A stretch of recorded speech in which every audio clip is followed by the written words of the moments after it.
नमस्कार दोस्तों, मैं हूं सागर और आप सभी का बहुत बहुत स्वागत है आज के अपने इस वीडियो में।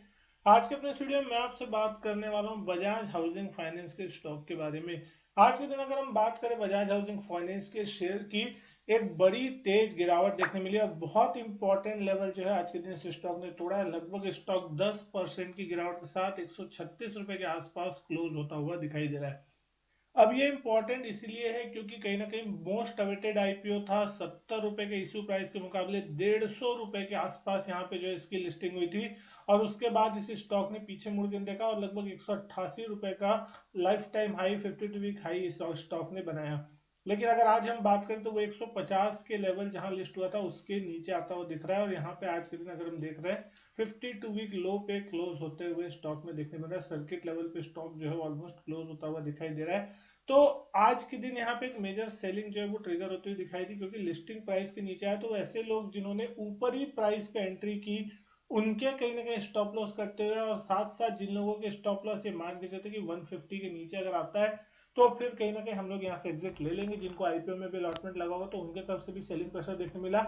और कहीं ना कहीं अगर हम देखें आज के दिन तो पूरे मार्केट में एक जबरदस्त सेल ऑफ देखने को मिला। ऊपरी लेवल से निफ्टी में ऊपरी लेवल से आज अच्छी खासी गिरावट थी। मिड कैप स्मॉल कैप लगभग सारे स्टॉक में आपको एक बड़ी तेज गिरावट देखने मिली। तो अब अगर आप इस कंपनी की वैल्यूएशन देखते हैं तो 1,12,930 करोड़ की वैल्यूएशन है। प्राइस टू अर्निंग मल्टीपल देख रहे हैं 65 के आसपास का। तो कहीं ना कहीं कंपेरेटिवली अगर आप बाकी हाउसिंग फाइनेंस कंपनियों के मुकाबले देखेंगे तो आपको बहुत ज्यादा महंगी देखने मिलेगी। पी अगर 65 का है तो आप समझ सकते हैं किस लेवल के वैल्यूएशन पे स्टॉक अभी फिलहाल ट्रेड कर रहा है। यहाँ से सबसे बड़ा सवाल ये है कि बहुत से रिटेलर्स को ये लग रहा है कि उनका चांस जो था लेने का वो मिस हो गया।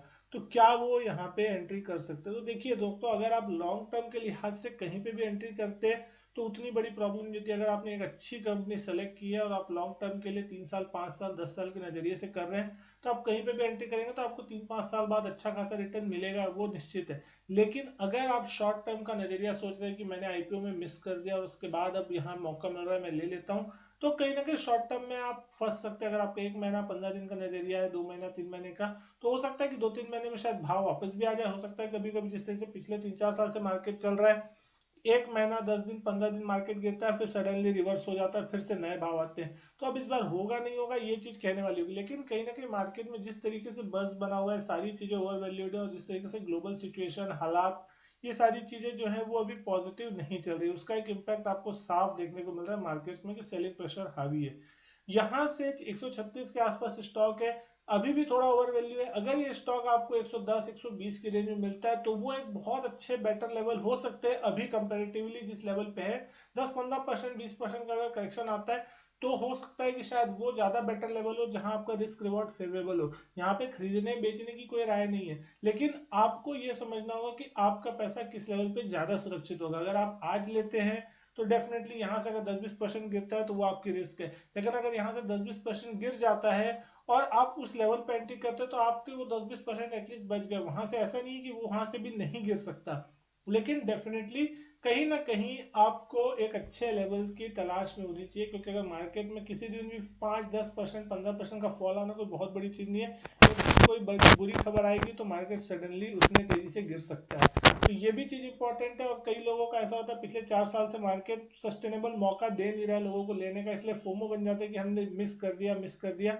तो वो एक बहुत बड़ा प्रॉब्लम हो रहा है जिसके कारण लोग सही समय पे तो ले नहीं पाते लेकिन गलत समय पे उनकी एंट्री होती है और जब उनकी एंट्री हो जाती है उसके बाद वो स्टॉक लगातार नीचे गिरता है और ऊपर नहीं जाता।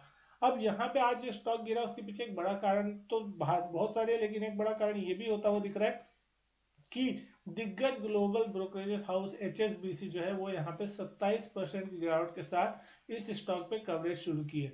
अब यहाँ पे अगर पूरी खबर की बात करें तो आज यहाँ पे 9-10% की एक बड़ी तेज गिरावट देखने मिली।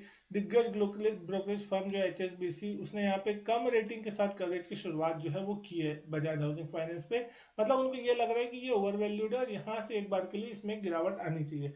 टारगेट क्या दिए हैं वो अगर आप यहाँ देखते हैं सीधे सीधे, तो इसका जो टारगेट ब्रोकरेज ने दिया है वो दिया 110 रुपए पर शेयर के आसपास। कहने की उनको उम्मीद है कि ये शायद 110 रुपए पर शेयर के आसपास आ सकता है इसका भाव। और कहीं ना कहीं वो एक फेयर वैल्यू हो सकती है जहां पे आपको ये स्टॉक का भाव देखने मिल सकता है, क्योंकि मार्केट में यूफोरिया जैसा माहौल था। 70 रुपए के मुकाबले सीधा 100-115% की लिस्टिंग गेन के दिन ही आपको लिस्टिंग देखने मिली। उसके बाद भी स्टॉक वहां से और भी जबरदस्त भागता हुआ दिखाई दिया था। अभी अगर हम देखें तो कहीं ना कहीं कल के प्राइस से ये स्टॉक में 27% की जो गिरावट है वो देखने मिल सकती है। आज स्टॉक लगभग 10% गिरता हुआ दिखाई दिया है। 150 के मुकाबले अगर आप देख रहे हैं लगभग आज 136 के आसपास क्लोजिंग देखने को मिल रही है। तो कहीं ना कहीं यहाँ से भी अभी भी मान के चल सकते हैं कि 15% के आसपास की गिरावट और स्टॉक में 15-20% देखने को मिल सकती है। मिलेगी नहीं मिलेगी ये चीज अलग बात है। जिनका नजरिया जिस तरीके का है वो उस तरीके से इस स्टॉक को प्ले कर सकता है। लेकिन अगर चार्ट्स पे आप देख रहे हैं इस स्टॉक को, तो आज देख सकते हैं सुबह से कंसिस्टेंट सेलिंग प्रेशर जो है वो आपको चार्ट्स पे देखने मिला। और दिन के आखिरी कुछ मिनटों में अगर आप देख रहे हैं इस स्टॉक में ऑलमोस्ट सर्किट लग गया। 10% के लोअर सर्किट पे स्टॉक जो था 135 रुपए 54 पैसे के आसपास वो लॉक हो गया। अगर हम डेली चार्ट्स पे देखें तो आपके पास कोई ज्यादा खास डेटा अभी फिलहाल है नहीं डेली चार्ट्स पे, क्योंकि अगर हम देखें तो स्टॉक की लिस्टिंग 16 सितंबर को हुई थी। 150 रुपए लिस्टिंग प्राइस था। उस दिन सर्किट लगता हुआ दिखाई दिया था। 165 पे क्लोज हुआ था स्टॉक। उसके बाद अगले दिन अगर हम देख रहे हैं तो 181 रुपीज तक गया था। और उसके बाद तीसरे ही दिन यानी 18 सितंबर के दिन स्टॉक ने 188 के आसपास का हाई लगाया। और उसके बाद लगातार जो सेलिंग प्रेशर है वो स्टॉक में आपको कंटिन्यू तो दिख रहा है। सेलिंग प्रेशर और साथ ही साथ प्रॉफिट बुकिंग। 150 रुपए जो इसका लगभग लिस्टिंग भाव था जहां पे स्टॉक लिस्ट हुआ था, यहाँ पे हमने देखा एक दो दिन सपोर्ट लेने की कोशिश की जरूर, लेकिन उसके बाद आज फाइनली उस लेवल को भी स्टॉक ने 150 के लेवल को ब्रेक किया। और उसके बाद आपको देखने मिल रहा है कि किस तरीके से यहाँ पे आपको एक सेलिंग देखने मिल रही है। तेज गिरावट जो थी वो आपको बनती हुई दिखाई दी। लगभग 10% की गिरावट यहाँ से बनती हुई दिखाई दी। तो ऐसा कोई बहुत बड़ा चीज नहीं है। यहाँ से हो सकता है स्टॉक और 10-15% का करेक्शन दे दे और नीचे के लेवल पे आपको हो सकता है स्टॉक अवेलेबल होता हुआ भी दिखाई दे।